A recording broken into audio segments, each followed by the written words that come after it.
చూపించబోయే ఒక విషయం ఇది పిల్లలకి పెద్దలకి అందరికీ ఇష్టమైన ఫుడ్.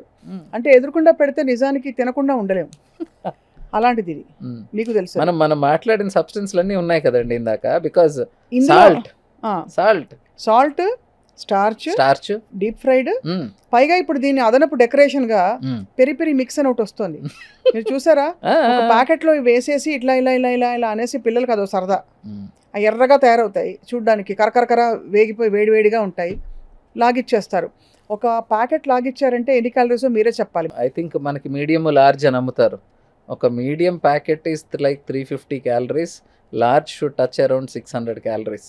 అదే 600 క్యాలరీలు. అదే 5-10 నిమిషాల్లో తినేస్తారు. ఈ 600 క్యాలరీలు కరిగించాలి అంటే ఒకరోజు 1.5 గంట హై లెవెల్ జిమ్ చేస్తే 400 to 500 క్యాలరీస్ కరిగే అవకాశం ఉంటుంది. I'm talking about high level. మోడరేట్గా చేస్తే మనం 250 క్యాలరీస్. అంటే మనం 10 నిమిషాల్లో తినే ఆహారం మనం రోజంతా గట్టిగా కష్టపడితే కరిగించడం కష్టం. అంతే కదా.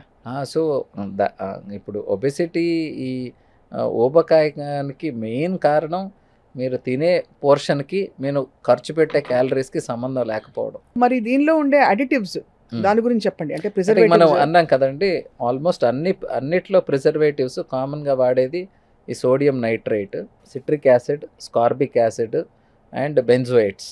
వీటిలన్నిట్లో కూడా వాళ్ళ ఉద్దేశం వాటిని లైఫ్ స్పాన్ పెంచడానికి, దీని మీద ఎటువంటి bacterial or moulds, yeast infection రాకుండా ఇవి వాడతాం.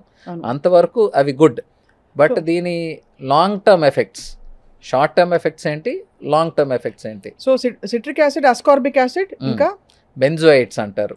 Benzoates are salt, sodium benzoate, potassium benzoate. So వీటిల్లో ఎన్ని వరకు క్యాన్సర్ కారకాలు ఉంటాయి. So long term usage of food ప్రిజర్వేటివ్స్లో this is a burning topic for ever.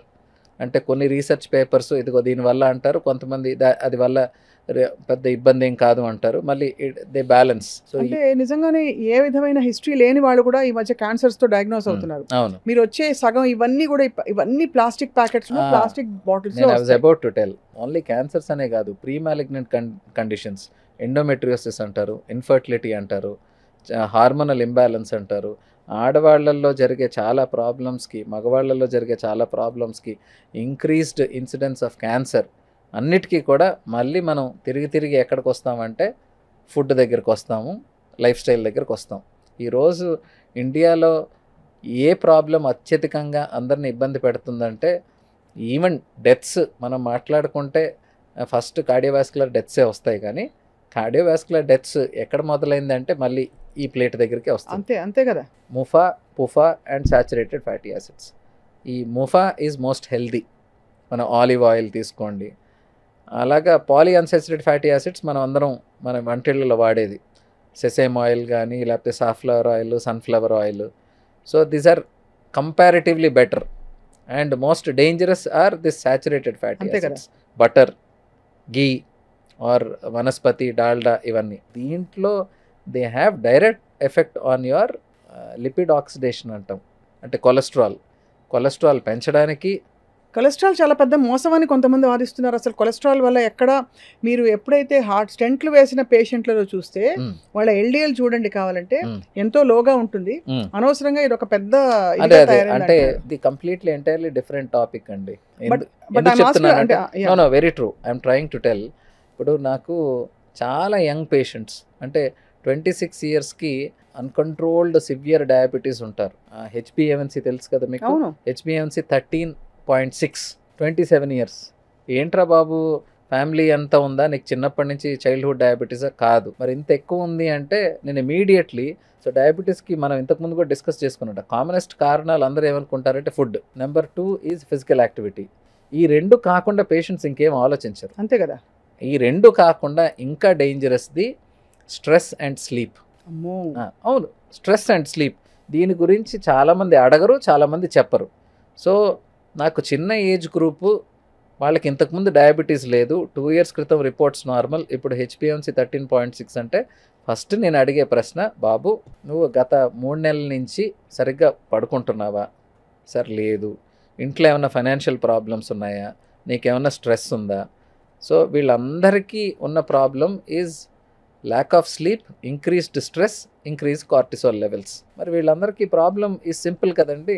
ఈ హార్ట్ ప్రాబ్లమ్స్ దగ్గర చూసుకుంటే again background problem is your stress. Me lipid oxidation ఎలా ఉంది, కొలెస్ట్రాల్ ఎలా తయారవుతుంది అంటే అన్ని ప్రాబ్లమ్స్ కొలెస్ట్రాల్ మీద షుగర్ మీద వేయడానికి లేదు.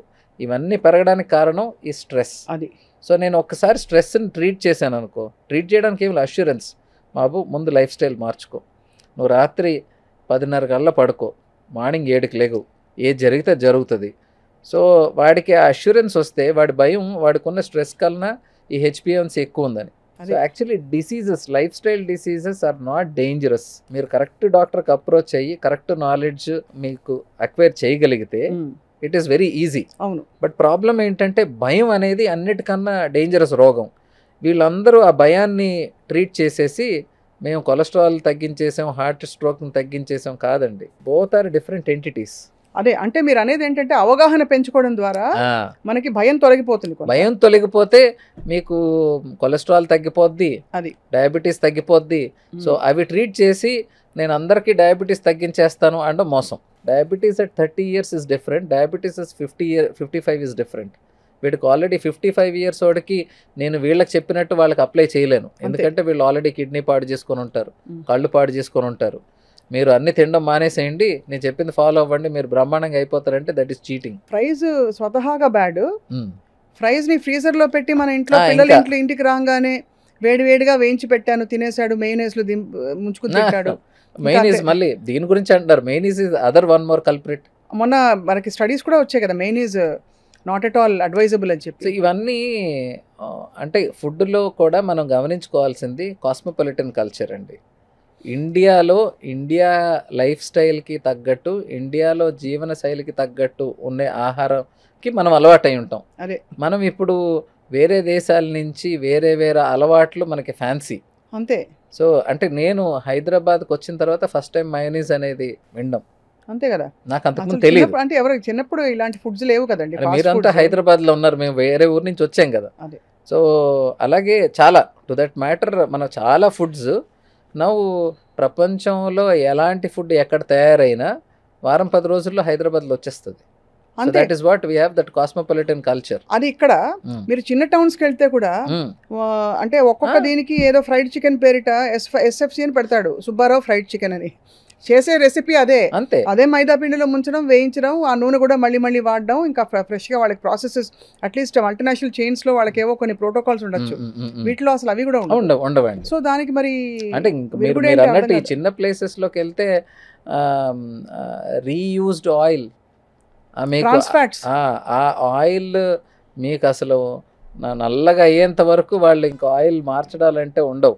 అదే. So those are highly carcinogenic, direct cancers కారణాలు. ఇప్పుడు నేను చూపించబోయే పదార్థం పిల్లలకి అట్లీస్ట్ ఒక ప్యాకెట్ బిస్కెట్లు తిన్నారు వాళ్ళు అని చెప్తే ఇంటి నుంచి వచ్చి అన్నం తినలేదు ఇవాళ, ఇందాకే 6:30కి ఆకలేస్తే ఒక 6-7 బిస్కెట్లు తిన్నాడు, ఆడుకుని వచ్చాడు, ఆకలేసి అన్నం ఇంకా ఉడుకుతుందనో ఇంకేదో కారణాలతోటి బిస్కెట్లు పెట్టేస్తాం.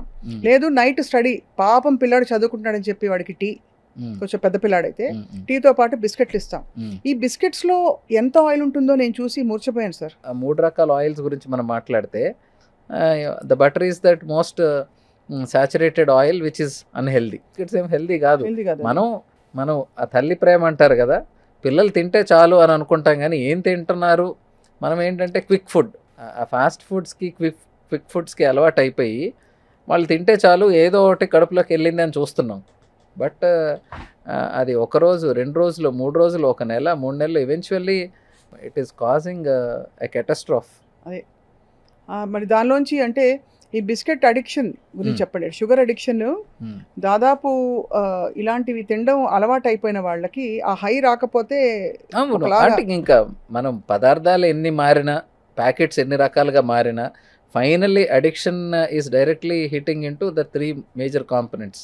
ఒకటి నేను అన్నట్లు షుగర్, రెండోది సాల్ట్, తర్వాత మైదా, ఇంకోటి నేను అన్నట్టు విజువల్ సైట్. ఫుడ్ చూసిన తర్వాత ఆకలి లేనివాడికి, ఆలోచన లేనివాడికి కూడా ఫుడ్ తినాలనిపిస్తుంది. అవును, అంతే కదా. బట్ ఆఫ్ లేట్ అంటే గత డెకేడ్, ఈ 10 yearsలో నేను గమనించిన చాలా ఇంపార్టెంట్ కాన్సెప్ట్ ఏంటంటే, మీరు వర్క్లో బిజీ ఉన్నారనుకోండి, మీకు ఆకలి ఉండదు. సో మీరు ఏ పనిలోనే ఉండండి, పని మిమ్మల్ని ఆటోమేటిక్గా మిమ్మల్ని ట్రాక్ మీద పెట్టేస్తుంది.